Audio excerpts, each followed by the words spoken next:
Up, you guys? Today I'm very happy to be going over one of my favorite decks right now and always a revised version of Soulless Oracle Think Tank now that G Booster 1 is out. So I'm going to start with the grade zeros and just work my way up. I'll also be explaining how you can change the deck essentially by changing 5 cards. So our starter is Little Witch Lulu, and I'm actually going to go through these skills just so it's a little bit more clear.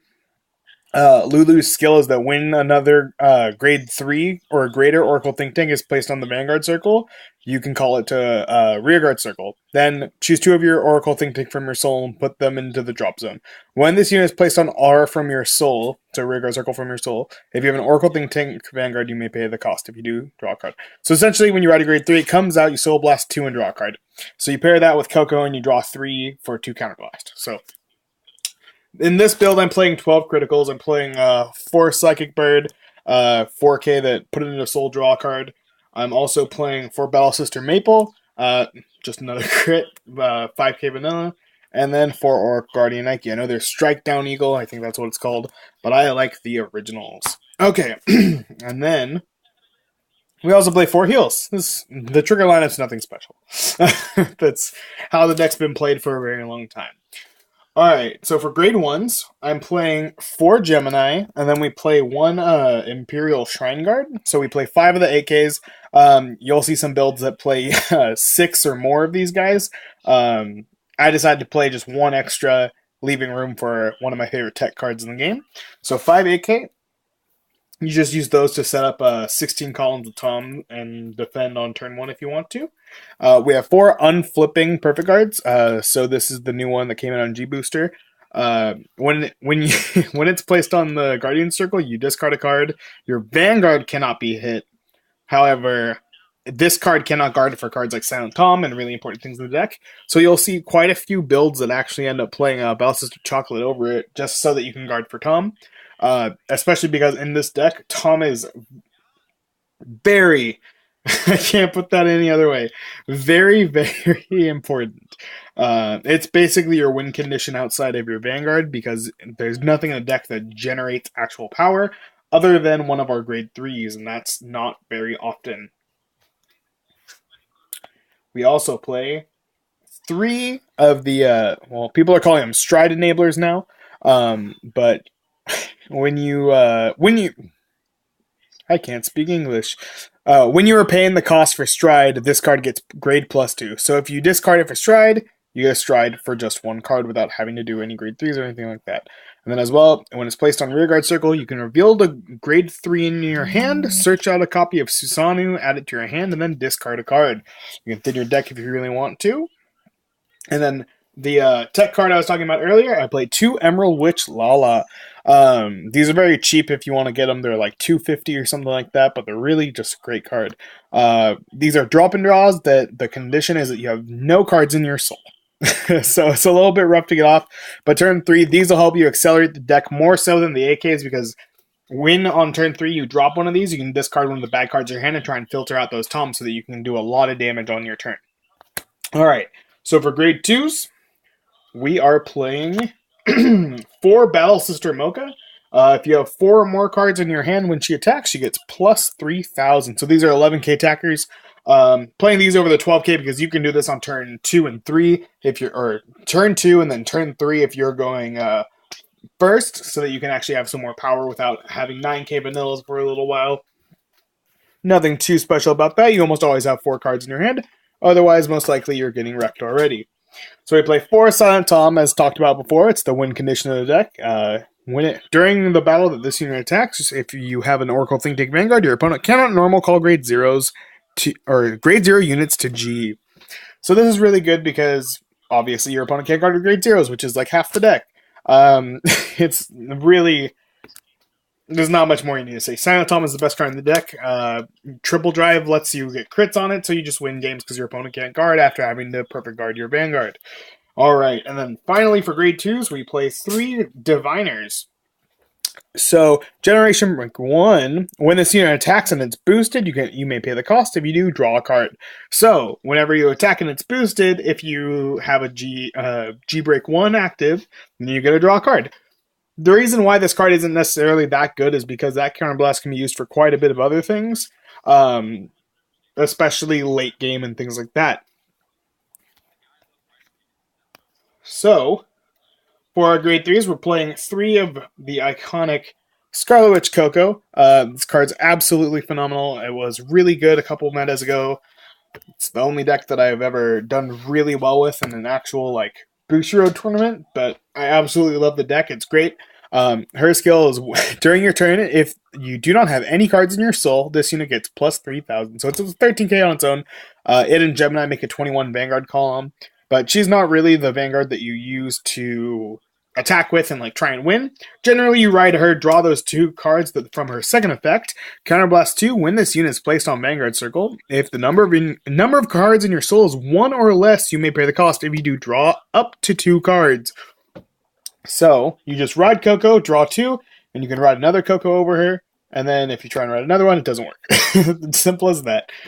And then, as well, we are playing, or I am playing, he has a new name now, hold on. Supreme Heavenly Battle Deity Susanoo. But his skill is Generation Break 2. During your turn, if the number of cards in your hand is 4 or more, this unit gets plus 5,000 and plus 1 crit. So it gets an extra crit every turn, which is pretty good. As well, it's a stride break or heartbreak, whatever you want to call it. During your turn, when your G unit strides, you may pay the cost of Counterblast 1. If you do, look at 2 cards from the top of your deck, search for 1 card among them, put it into your hand, and put the rest on the bottom of your deck in any order. So definitely, it's basically a reusable break ride with stride. That extra crit effect is really the offense you have after you've stridden all that you can. Susanoo is a great card. He's revived the deck along with Stride. It's been a lot of fun. This is by far my favorite deck. And finally, we have the G-Zone. So, the main card of the deck that's not Susanoo or Coco is Sword Deity of Thunder Break and then Takemika Zucchini. So, his skill is Counterblast 2 and choose a face-down card named Sword Deity of the Thunderbreak. From your G-Zone and turn it face up. If the number of face-up cards in your G-Zone is 2 or more, look at 4 cards from the top of your deck. Search for 2 cards among them, put them into your hand, and put the rest into the bottom of the deck in any order. This ability cannot be used for the rest of the turn, so it's only once per turn, but you can use this after you've used skills like Lala and things like that, because it happens or it's an act, so you can do it during the main phase, which I really like. So you play 4, so essentially you're able to do it twice. If you're really in a pinch, you can get rid of 2 with G-Assist, so you can still use it once. That's my phone vibrating like no other. But, so you play those 4. As well, you play 2 Kieran. It's a stride unit that when an attack hits a Vanguard, you look at the 2 cards from the top of your deck, search for a card among them, put it in your hand, and put the rest on the bottom of the deck in any order. So, I really like this as any order because these are not optional. If you look at the top 2, you have to add 1 because it does not say add 1 or up 2. Now, usually that doesn't really matter, but this one matters. So, it's just the generic card that you play. And then for the last card of the deck, we play 2 Miracle Element Atmos. One of my favorite cards.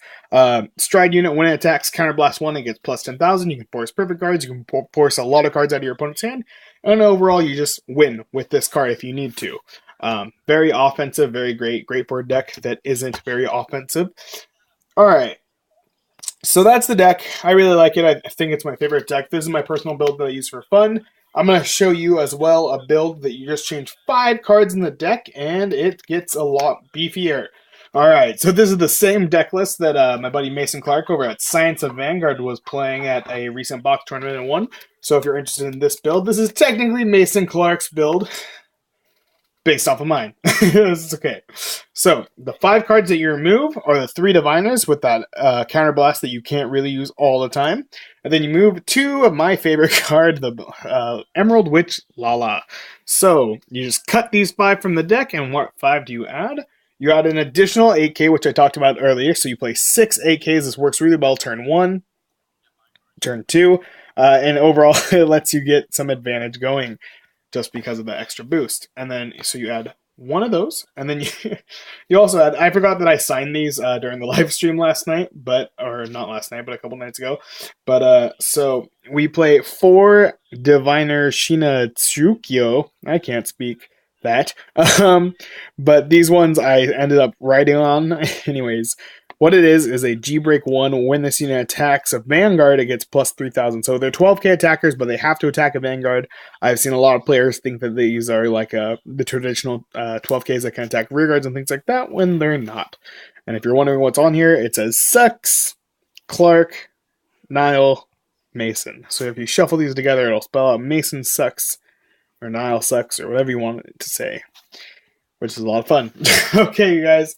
So that's the listy deal, deck list, deck profile, whatever you want to call it. This has been a lot of fun. I really like the deck, and I hope you do too. I want you guys, if you want to net deck this deck or whatever, go for it. It's a lot of fun, especially getting more people to play Emerald Witch Lala. She's one of my favorite cards, and she's absolutely phenomenal. However, people think that she's bad because she isn't as good as a lot of other cards. All right, thanks a lot, you guys. If you guys want to subscribe, like, do all that shit, you're welcome to do it. If not, that's cool too, but I will have more content with more subscribers, as well as I'll be posting this in the groups and things like that. And if anyone is not currently a member on Facebook of the Vanguardians, I'll put a link down in the bottom for you to request to join. It's a really good group. I'm an admin of it. I've been working on it for a little while now. We have tournaments. We have great things going. And overall, it's just a really great group to buy, sell, trade, discuss, whatever you really want. And it's really an interesting culture of its own. All right, thanks a lot, you guys. Have a good one.